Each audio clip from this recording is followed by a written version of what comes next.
what I thought would be really cool for us as an introduction to this series is to relate and explain to people how the red pilling of men and Mhm. that messaging, that drawing them into this manosphere of just corrupted alpha male programming.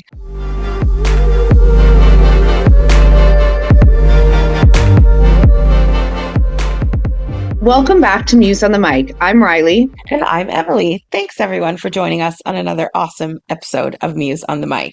This is a very important one and the start of a very important series that we're going to be adding to the podcast. And I think every parent ever needs to tune in, needs to watch some of the media that we're going to recommend and get involved on this topic. So, Riley, tell everyone what we're diving into today. I'm going to start with a big exhale here because it is a big topic. It's extremely relevant right now. It's one that Emily has been personally quite passionate about for quite some time. She's been sending me media on this topic forever. But currently, the series Adolescence, which is on Netflix, you've got to go watch it if you haven't already, is all the talk. It's all the buzz. Everyone's talking about this vast topic that is really talking about the youth and the male youth in particular and how dangerous a world it really is. And I mean, media is raising our children, guys. That is simply a fact. And as much as it is a luxury at times, as a parent, I can attest to that. We are allowing it to do our job. It is guiding, it is molding, it is influencing our children, and that is our responsibility. So when we don't take care of our responsibilities and we leave it to the media, here is what happens. Yeah.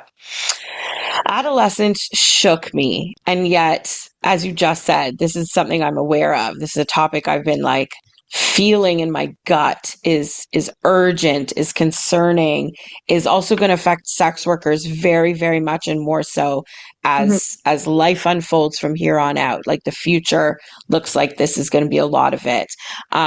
Everything you just said is so nail on the head because when there is a void or a vacuum of information, something will fill it. It's kind of like how we talk about when you remove sex ed from kids' schooling education. Well, guess where they're going to learn? Pornography in the playground. Right. And guess what that information is going to be? Shitty. Right. So they're going to be filled with the wrong messaging, the wrong health and safety information, just the wrong all of it. And that is what's happening, especially with young men, but men in general right now. It is happening in a way that is really easy to miss at first and snowballs before you know it. In a little bit, we're going to show a video about a mom who talks about de-pilling or unred pilling her son. And it was just one little thing that she caught out of like in a conversation that immediately stood out as a red flag. And she was able to address it, talk about it, and kind of start to unravel some of the messaging. And I said to you actually last night in a voice note, that I was just watching a random YouTube video and it's a dude that I like his channel and he's been consuming a lot of red pill content lately. And he relayed something where he said, I don't want to interrupt my programming. And that stood out to me so much as like a triggering way to describe what messaging you're digesting every day in terms of media consumption. And it's one thing to say, oh, it affects my self-esteem or my inner self-talk, or, I don't want to hear a bad mantra, or like, so you can even get hippie-ish with it, right? But to say, I don't want it to disrupt my programming is as matrixy as verbiage can get, and is really what is happening. Young men, especially men that are isolated, that are not out socializing with people, they're in their homes, they're in the basement, they're in their rooms, and they're in a cyber universe where they are getting programmed, literally programmed. And it starts subtle, it's little nuggets and little tiny little seeds, and before you know it, 24 hours a day, that's all they're consuming. And this show, Adolescence, easy watch. As Riley said, it's on Netflix. It's 3 episodes. It's 4 episodes, isn't it? Yeah. 4. 3. I'm hooked on 3 because 3 fucked me up. 3 is a heavy episode. but watch it. I think if you're a boy dad, you need to be aware to look out for some of these things because it results in a lot of danger and a lot of violence and a lot of just negative things. I don't want to give it all away, but Mhm. in real life, that's what it results in as well. And if you're a girl parent, you need to know these are the boys that are going to be around. These are the people she's going to date or that are going to want to date her, or maybe not want to date her, depending on what side of this whole spectrum they land on. But what I thought would be really cool for us as an introduction to this series is to relate and explain to people how the red pilling of men and Mhm. that messaging that drawing them into this manosphere of just corrupted alpha male programming is going to and does already, but even more so as we go forward through the future, is going to affect sex workers and the Mhm. sex work community and industry as a whole, because it's happening in such a mass volume to society right now that when the teenage boys of now are 30, 40, 50, they are going to be the majority population. And so that is the clientele that sex workers are going to be advertising towards and pulling from, right? Mhm. And if they are raised from young, impressionable, programmable youth to be taught horrible, terrible things about women Mhm. and an entitlement of a woman's body that is so dangerous, and an anger that incel community boosts and fuels and like feeds like a machine at a rate that is absolutely terrifying. Sex workers are already some of the most marginalized people in society. They are in the most danger in many, many countries and cities and environments. And sex work encompasses some of the most marginalized categories of society of people. So it's already hyper Mhm. stigmatized and dangerous already, to add in an entire majority of society that literally hates women to a vitriol, murderous way, is terrifying to think. That's scary to think in a strip club. That's scary to think in a place like Muse. That is absolutely blood curdling to think about a Yeah. streetwalker or a girl who works out of an inn or a motel, a Mhm. girl that's even meeting a higher end client in random condo buildings or flying across countries for extravagant dates in Paris or in Dubai or what, like it just, and money doesn't separate it. It's not something that is only for a poorer demographic. It's happening across all nationalities, all religions, all financial demographics. It is literally everywhere. It is your Mhm. Joe Rogans, your Andrew Tates, and so on. It bleeds into politics and therefore women's health decisions. You know, America just lost the right to their bodies because of this conservative messaging. And it's not all conservatives. I'm not going to political rant in this episode. There will be at least one episode in the series that ties it all to politics, though, because of this point, right? Those Mhm. mindsets also end up voters. They also end up your boss. They end up your neighbor. So it does affect every aspect. The teenage boy that's dating your daughter, like it's going to be everywhere, Mhm. right? And it does affect the vote, and the vote affects our lives. It affects if sex work decriminalization ever stands a chance. So there are countries right now going their split directions on a lot of these kinds of topics. Some are going hyper right, some are going hyper left.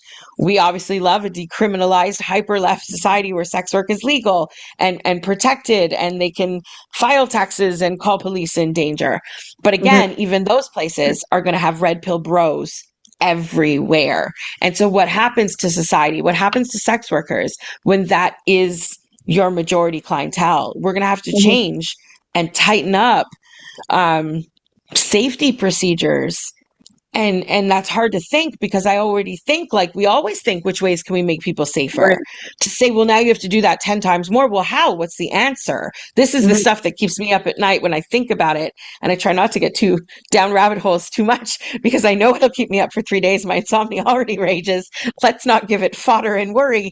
But it's true. Like it's hard enough already with the dangers as they are. Add this in, and it's just, I'm as afraid for teenage girls as I am for sex workers. It Mhm. terrifies me. And I can't push enough for people to watch Adolescence. It's a starter point. Yeah. You and I both said after, I wish there was 6 more episodes and 2 more seasons because there's so much more to this. But to just get everyone familiar with the terminology, the concept, what to initially start to look for, I think it's a perfect introduction. Mhm. And bring a box of tissues because it's deep. The last few minutes had me real hard. But what I think Mhm. is this most terrifying part about this whole subject is there is this red pill community. It exists now in adult men. But the scary part to me is the youth, because Yeah, these men probably weren't raised that way. It wasn't what they consumed when they were a child. They found things right. over adolescence and growing up that have formed them to this direction. But these young people, which again, I do blame how much media we consume as part of the problem here, but they are Absolutely. sponges. Children are, they're vulnerable, and they're eager to learn, they're eager to be accepted. And like you said, we are so isolated. I mean, people in general are isolated now. Let's not add in the fact of like COVID and people not having social skills because of using devices all the time. Yeah. That's the generation I fear when they're 30. Like, what Yes. will that look like? But I think in this introductory episode, I'm very aware of this topic because you are my bestie. So of course I am. But for everyone else who hasn't heard what a red pill is, I think we really should start at the basics. And if you Absolutely. can explain, because you're very well versed in this. Well, it's a lot of these communities thrive online. And Right. it's not overtly on Facebook. It's not something that like a parent would just be like, oh yeah, I have access to their phone. They're not doing that. You'd have no idea. It's in their Fortnite conversations when they're sneaking onto their video gaming system in the middle of the night while you're sound asleep. It's Mm-hmm. in Discord servers. It's on Substack. It's on Twitch. It was used to be on Omegle when Omegle was around and it was just live streaming matches. Like it's in places where your average boomer, Gen X, Gen Z, millennial, like they're not really hanging out.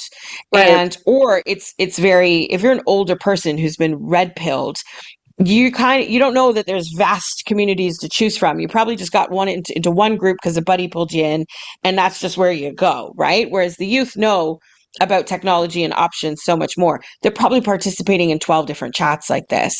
It could Mm-hmm. include their Snapchat. It includes Signal. It includes encrypted apps where it disappears in 24 hours and mom would never know. Like Mm-hmm. it's very scary. It's in Minecraft. It's in every little corner. And those that are delivering the messaging know that's where to find the most target easy and target rich Mm-hmm. environments because I think we were already heading the direction you just described, but the pandemic skyrocketed it. It put fuel in it. It turboed it all so much faster with the isolation, with the amount of media consumption. I feel like suddenly people were lockdowns, consumed way more media, but as Mm-hmm. things opened up, we never shrunk that back down. Right. We didn't go back to just eating, dinner and watching TV. Like it stayed at pandemic level, and now we just multitask all day, fitting it into everything we do. Mm-hmm. Um, and so the messaging is based around an assumed imbalance between men and women, right? Right. Obviously, this is very heterosexual. This is very cis oriented. And obviously, that alienates every other gender identity or sexual identity beyond that because they kind of only acknowledge the one and what they consider the normal or the only right way, which bleeds into religion and why all this shit all ties together. But basically the assumed stats that bounce around these communities is that we are now suddenly in this imbalanced society where 80% of women are only interested in the top 20% of men, Right. and that leaves 80% of male society fucked, Right. screwed, abandoned, ignored, shunned even. And that has brewed an anger that is very scary. If you're a woman, if you love another woman, if you're raising young women, it's scary to know. I mean, you think someone who vilely hates a woman, you think a murderer, a rapist, a serial killer, a stalker, like a documentary type vibe. I used to love watching like City Confidential and CSI Mhm. and all that kind of stuff. You think that extreme.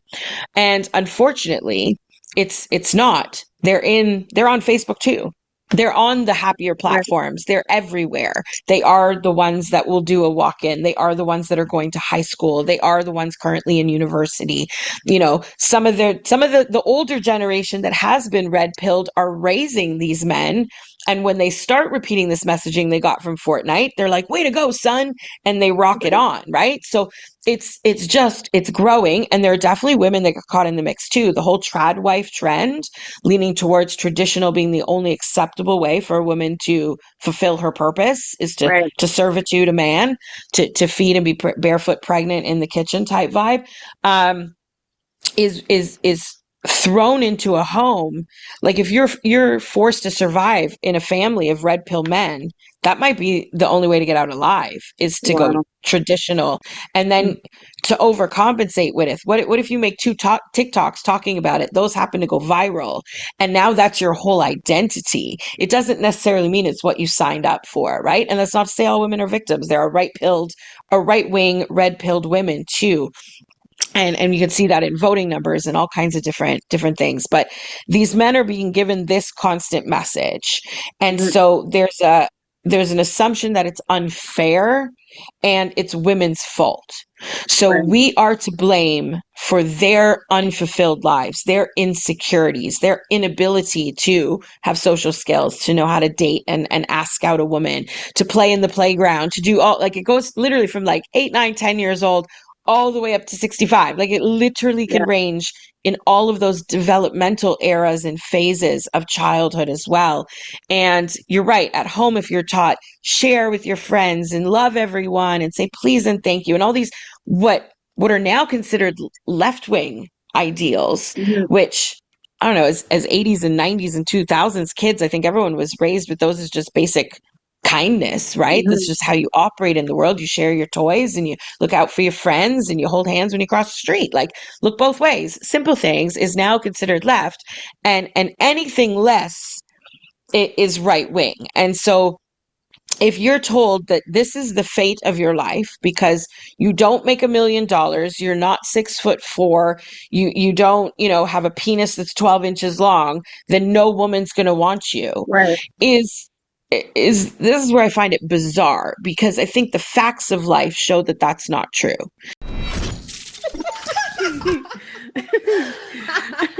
Oh, no. Okay, of all the magic tricks I've seen, that's the one I want to know how to do. So mentalism magic is being able to know what you're thinking about. Yeah. And we're going to do a trick with two little red balls. Hold out your hand, and I'm just going to get you to squeeze them both. And I want you to imagine you can only eat one food for the rest of your life. Breakfast, lunch, dinner, again and again and again. I want you to think about what that one thing would be that you just eat constantly and forever. I would hate that. Do you have it? Yep. Would you be impressed if you opened up your hand and it turned into the shape of that exact thing? Yeah, obviously. All right, let's do it. 3, 2, 1, open up.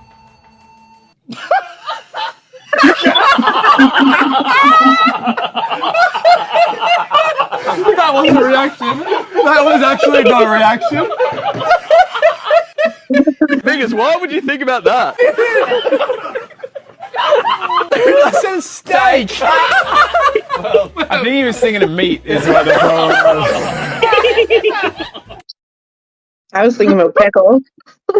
Of course you would. You would ice cream. Oh, I could do that. Tak se řekne anglicky milujte. Bitch, suck my dick.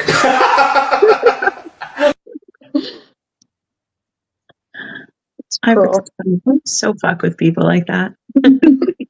Fucked a dude up in that building. 3 dudes coming. On me, on me. Give me them cheeks, boy. I'm on top. Now I'm on bottom. He's inside. 2 more guys coming in. Oh my god, now they're rotating. I'm coming, I'm coming.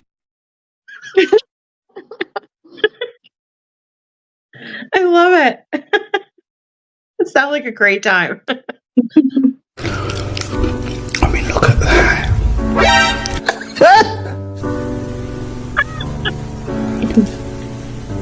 What are you laughing at? I'm going to stop posting on here if you keep on. Do it. Stop it, please. I'm trying to run a nice, respectable ASMR channel, and you are acting like a bunch of kids.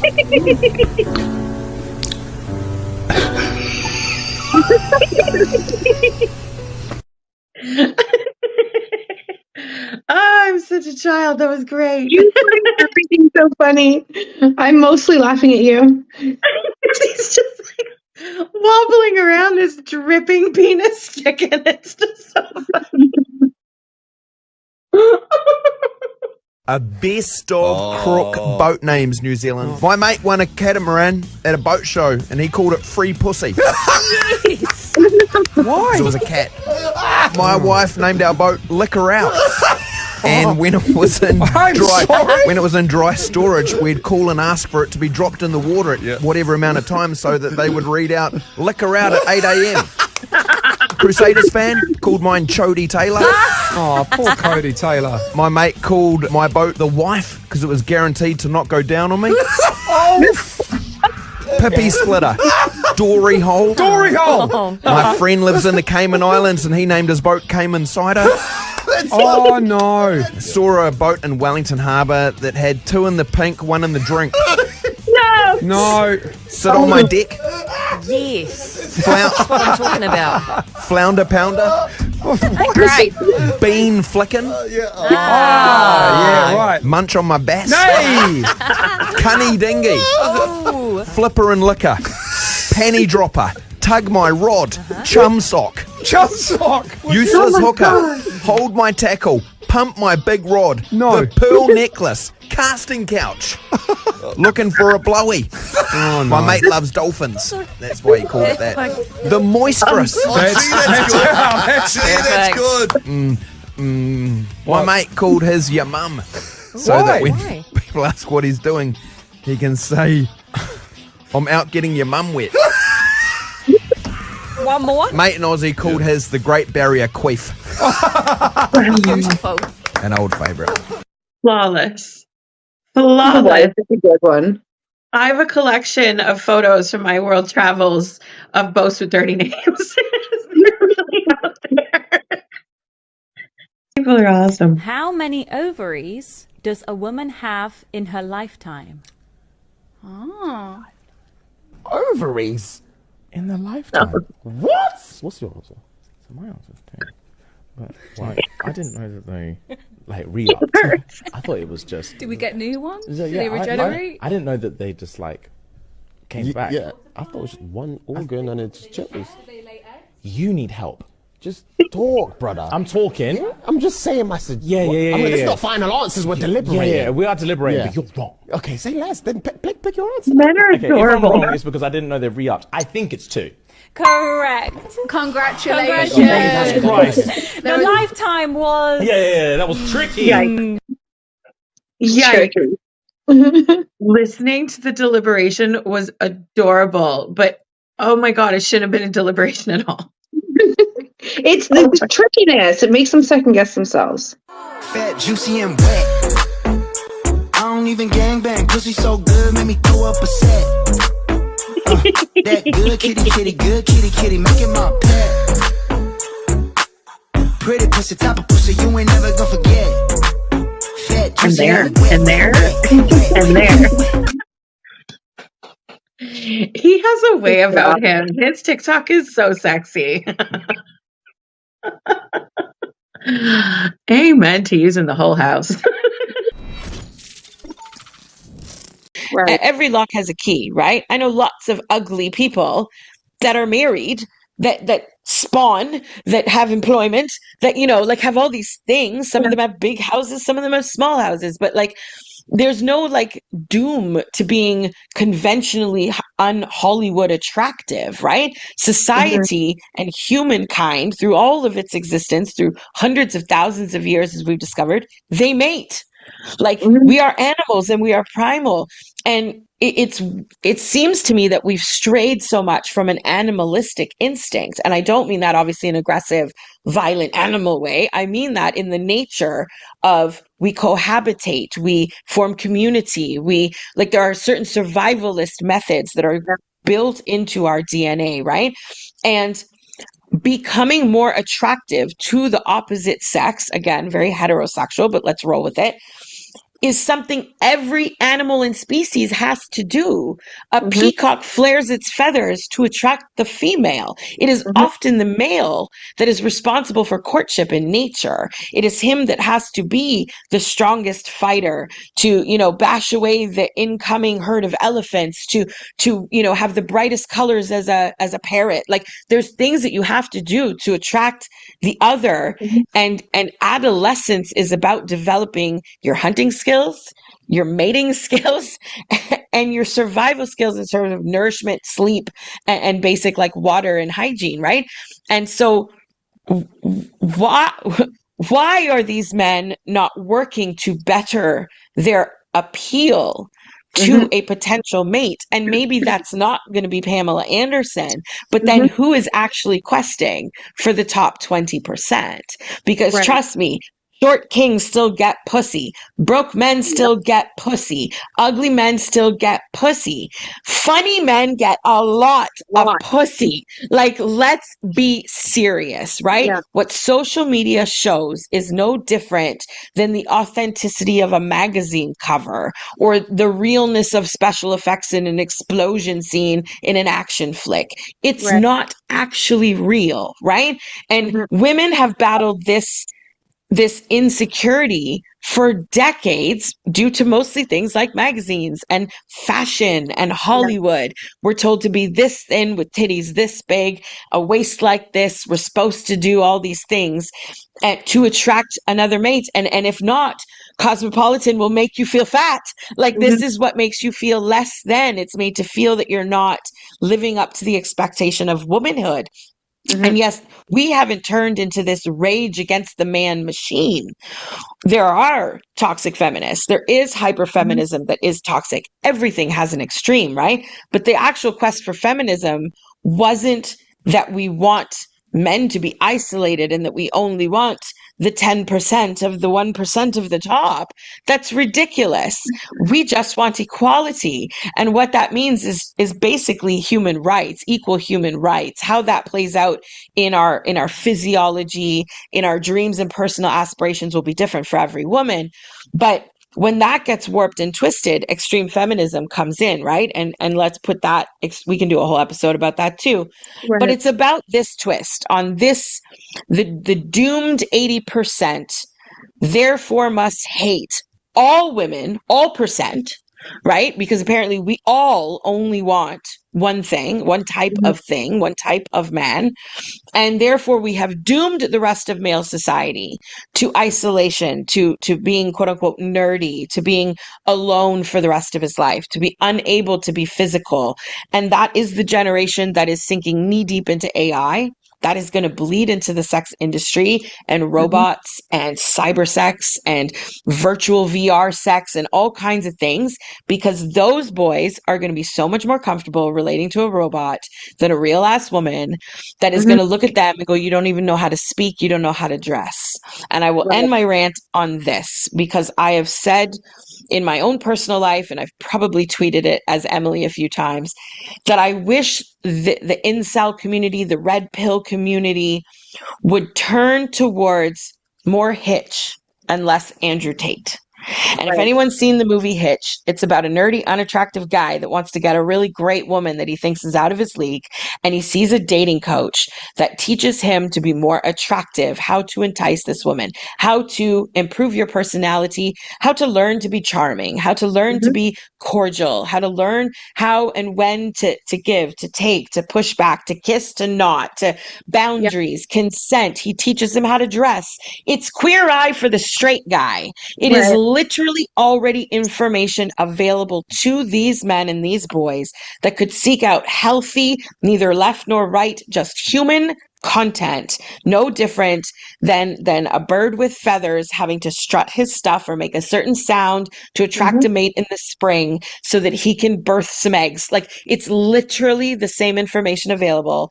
And instead of going Hitch, they go Andrew Tate, they go Joe Rogan, they go all that direction of this anger and darkness that is terrifying if you're a woman. It should be terrifying if you're raising women. And believe me, it is terrifying in terms of sex work.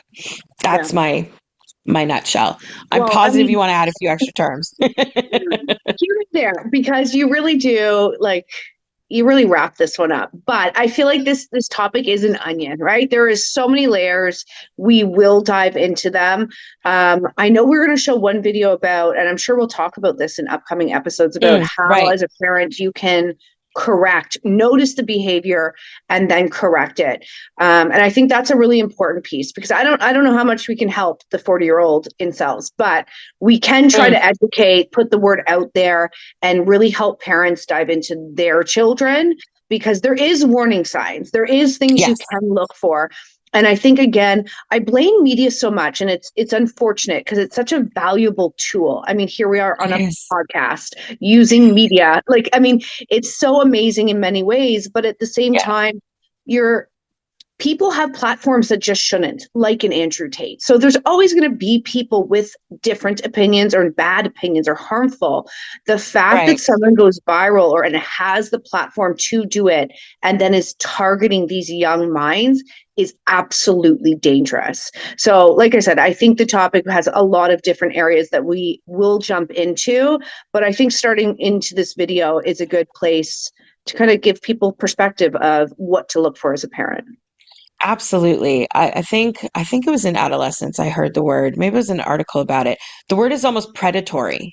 Right. Because they prey on these, I mean, as do most things, right? They prey on the weak, the vulnerable, the easy, the easy sell, the good hook, right? And it's ironic to me, because I feel like sex workers would have the solutions to all these problems. And I know we'll do a full episode on that, because it's weird. They hate sex workers even more, because how dare we make profit off of? And yet I'm thinking, well, what's more Hitch than learning how to fuck with a really hot woman that could teach you how to get women like her? Like, what? To me, it seems obvious, and yet it breeds more anger. So there's so many things. But this woman's video, she talks about her own son, who in a quick conversation, he said one thing, she caught it and was like, no, we're talking about it.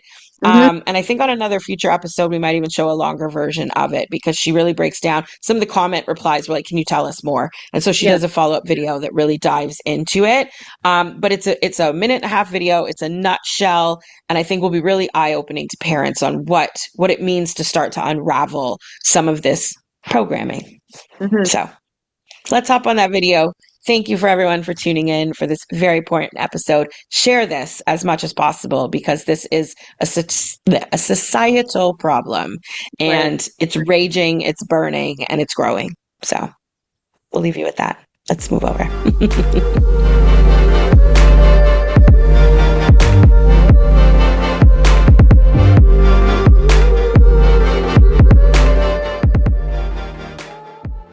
So I've made some videos talking about how I successfully de-pilled my red-pilled son, and this is one of the questions that came up, and it's so obvious, I can't believe I didn't think of it, so thanks for asking. Basically, we were just having a normal conversation, and he said to me, well, women are gold diggers anyway. And I said, what women? And he said, just women in general. And I said, well, name one woman in our life that is a gold digger. And he said, well, I don't know any. Like, that's not the point, it's just women in general. I was like, well, it's not just women in general, because you don't know any of them, so like that's shouldn't be something that you've bought into when you've seen actually no proof of it. You've literally never experienced this in your entire life.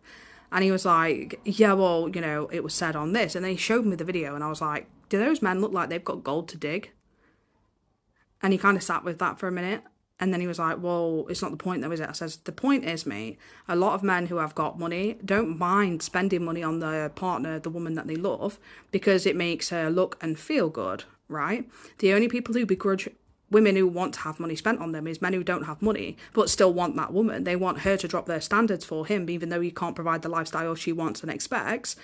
And then he gets mad at her for expecting money. But it's just a lifestyle choice at the end of the day. And like, you know full well that women aren't doing that en masse, because otherwise nobody would be in a relationship in my area. I live in a low income area. It's like poverty stricken. Do you know what I mean? And like, a lot of the men are in relationships, even though they don't earn more than minimum wage. You know what I mean? So basically that's how the conversation started, but I kind of can't like keep going with the video because my dinner is done.